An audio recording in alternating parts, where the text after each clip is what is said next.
So, are you that person juggling clubs, sports, rehearsals, all while trying to keep those grades up? If you're feeling more burned out than brilliant, you might just be caught in what we call the overinvolvement trap. Today, we're going to talk about how to get out of it. Does this feel a little familiar? Yeah, your calendar looks amazing, it's packed, it's impressive, but behind all those commitments, you're just trying to keep your head above water. It's a really tough spot to be in, and if this is you, trust me, you are definitely not alone. Okay, so let's actually put a name to this feeling.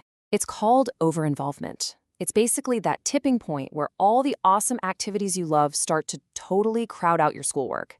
And the real danger here isn't just, a bad grade on a test. It's the constant stress, the anxiety, and that slide into total, complete burnout. All right, so we know what the problem is, that feeling of being stretched way too thin. But why is this so common? It's almost never just about bad time management. The reasons are actually pretty complex, and they come from our own personalities, our school's culture, and even what society expects from us. So let's break these root causes down. First, let's look inward. A lot of this stuff is driven by really good things, right? Like, you're just super passionate about something. But then there's that powerful pull of FOMO, the fear of missing out. And sometimes, let's be honest, it's just easier to feel successful outside of the classroom. Maybe you're a killer artist, and getting praise for your work feels way more rewarding than struggling through a tough math class. That need for validation, it's a huge, totally human driver. But hey, it is not all in your head. The environment you're in plays a massive role. Schools can have this relentless schedule of events and competitions, and nobody seems to coordinate with anyone else. And when a championship trophy gets this huge celebration but consistent good grades barely get a mention, what message is that sending? It really makes you wonder if the system itself is prioritizing the right things. And that pressure, it goes way beyond the school gates. Our parents, with the best intentions, they want us to have every single opportunity, to get maximum exposure. But that can lead to a schedule that's just completely packed without really understanding the academic load that goes with it. You're signed up for piano and the beat club and soccer all in the same semester. And then society just doubles down on this by celebrating the big public wins more than the quiet daily grind of just studying. Okay, so we've unraveled this whole complex web of causes, from our own psychology to school and society. Now let's move on to the really crucial next step. How do you recognize the warning signs in yourself before you actually hit a breaking point? You've got to keep an eye out for these red flags. The academic ones are pretty obvious. Your grades start slipping, you're missing deadlines. Behaviorally, maybe you're skipping class more, or you're just snapping at friends and family. But the emotional signs are just as important. That constant, heavy feeling of being overwhelmed, anxious about the next thing on your plate, or feeling guilty that you aren't doing enough. These feelings are real, they are exhausting, and you don't have to live with them. And this isn't just a feeling, you guys. It has a real, measurable impact. A University of Chicago study found that students involved in four or more activities saw their academic consistency drop by a staggering 22%. To put that into perspective, a 22% drop is huge. That can easily be the difference between acing a course and just scraping by.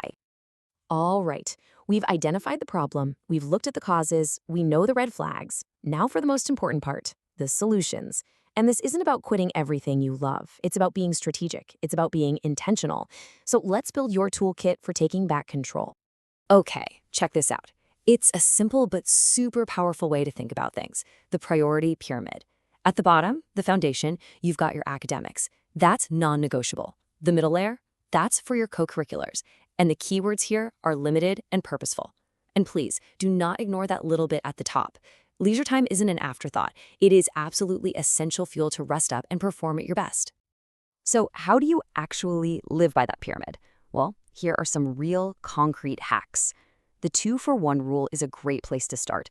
For every 1 hour of an activity, you block out 2 hours of study time. Put it in your calendar like it's a mandatory practice. But honestly, the real game changer here, the real superpower, is learning to say no. It's hard, I know, but you can do it politely. Just try something like, "Thank you so much for thinking of me, but my schedule is just too full right now." All right, now it is time to get personal with a little self-assessment. Go ahead and pause for a second and rate each of these from 1 to 5, where 5 means it's very true for me. This is a no judgment zone. Just be totally honest with yourself, because knowing where you stand is the very first step toward making a change. Okay, you got your score? If you're somewhere between 11 and 17, think of this as a yellow light. Your balance is definitely slipping, and now is the time to make some changes. If you scored 18 or higher, that's a red alert. And I know seeing that can feel scary, but it's also a really powerful signal that you need to act. You are at a high risk for burnout, but you are not alone. Please reach out to a teacher, a counselor, a parent today. Help is there for you. So, we have our tools, and we have a much clearer picture of where we stand. Now, let's zoom out a bit and talk about the long-term goal here. Turning these actions into a sustainable mindset, one for truly mastering a balanced life. This quote just nails it, doesn't it? Balance is the true hallmark of success. What that really means is that true excellence isn't measured by how packed your calendar is. It's measured by the quality and the intention behind the things you choose to do. It's a complete rethink of what it means to be successful. So the most important point is this. The master skill we're all trying to learn is purposeful engagement. It's simply knowing when to lean in and when to pull back.